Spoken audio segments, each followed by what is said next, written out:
Assalamualaikum warahmatullahi wabarakatuh. Sebelumnya perkenalkan, nama saya Nurhafiza Putri Indriani dengan NIM 23042187. Baiklah, pada video kali ini saya akan menjelaskan materi yang sudah saya rangkum pada pertemuan tanggal 17 April 2026 semalam.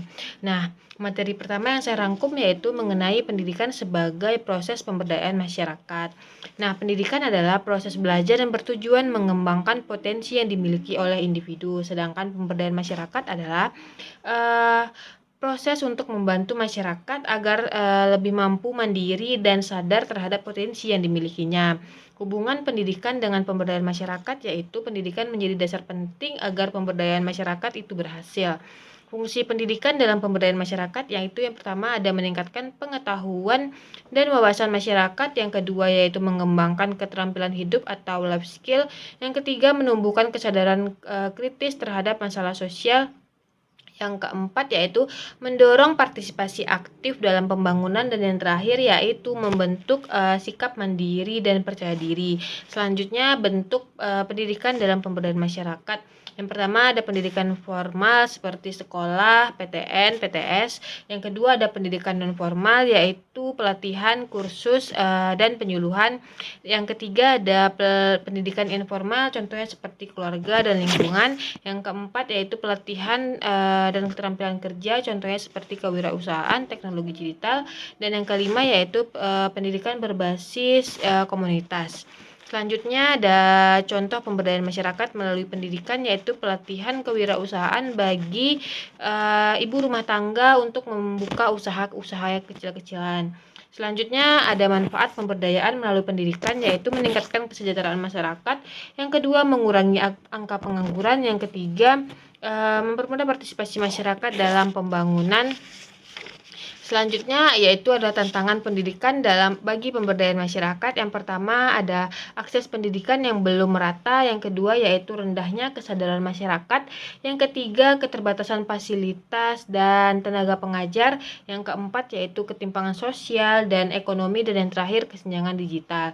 Solusinya yaitu adanya pemerataan akses pendidikan, lalu sosialisasi pentingnya pendidikan kepada masyarakat, dan adanya penguatan program pendidikan non formal.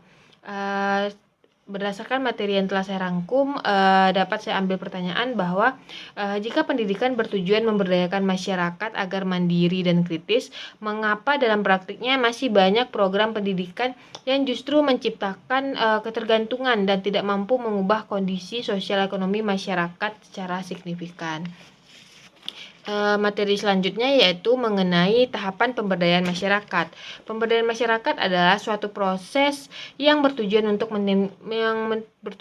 meningkatkan kemampuan individu atau kelompok dalam mengontrol kehidupan mereka baik dalam aspek ekonomi, sosial, dan politik.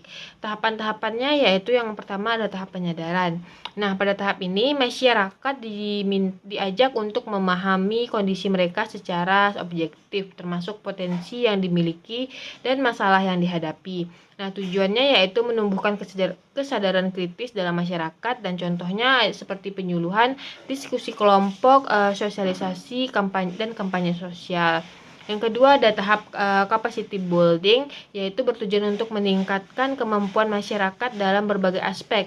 Pada tahap ini masyarakat diberikan pengetahuan, keterampilan, dan sikap untuk meningkatkan kualitas hidup.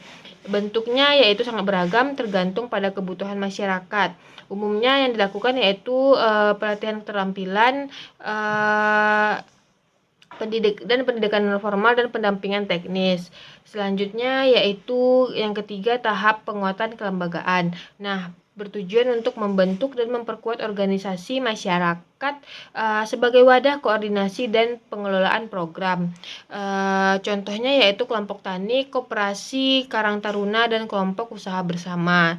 Yang keempat yaitu tahap pendampingan, yaitu proses pemberian dukungan oleh pihak eksternal seperti pemerintah, LSM kepada masyarakat. Nah, bertujuan untuk membantu masyarakat dalam menjalankan program serta mengatasi kendala yang dihadapi. Dan yang kelima yaitu tahap kemandirian. Masyarakat telah memiliki kemampuan untuk mengelola kegiatan secara mandiri tanpa bantuan dari pihak luar. Ciri-cirinya mampu mengambil keputusan secara kolektif, memiliki akses terhadap sumber daya, dan mampu mempertahankan keberlanjutan program. Nah, berdasarkan materi yang sudah saya rangkum, dapat saya ambil pertanyaan yaitu, jika pendampingan memiliki peran penting sebagai fasilitator dalam proses pemberdayaan, bagaimana cara bagaimana cara memastikan bahwa keberadaan pendamping tidak justru menciptakan ketergantungan baru sehingga menghambat tercapainya kemandirian masyarakat. Baik, kita lanjut ke materi yang ketiga, yang terakhir yaitu peran kader dalam pemberdayaan masyarakat. Kader pemberdayaan masyarakat memiliki tugas pelestarian program pemberdayaan masyarakat dan memfasilitasi perencanaan. Kader pemberdayaan masyarakat yaitu anggota pedesaan yang memiliki pengetahuan untuk menggerakkan masyarakat untuk berpartisipasi dalam pemberdayaan masyarakat dan pembangunan partisipatif. Nah, tujuannya yaitu yang pertama menggerakkan partisipasi masyarakat agar ikut aktif dalam program pemberdayaan. Yang kedua yaitu membantu memperoleh akses pelayanan yang dibutuhkan. Yang ketiga yaitu mendorong para pembuat keputusan untuk mendengar aspirasi dari masyarakat, dan yang keempat yaitu membantu identifikasi masalah dan kebutuhan masyarakat. Selanjutnya implementasinya yaitu kader sebagai penggerak, pelaksana, dan penghubung antara program dan masyarakat. Perannya yaitu yang pertama ada peran aktif. Peran aktif itu tuh yaitu karena kedudukannya dalam kelompok sebagai aktivitas kelompok seperti pengurus dan pejabat dan lain-lain. Yang kedua yaitu peran partisipatif, yaitu memberikan sumbangan yang berguna bagi kelompok seperti memberikan saran, dan yang terakhir yaitu peran pasif, yaitu sumbangan anggota kelompok yang bersifat pasif atau kurang aktif dalam forum.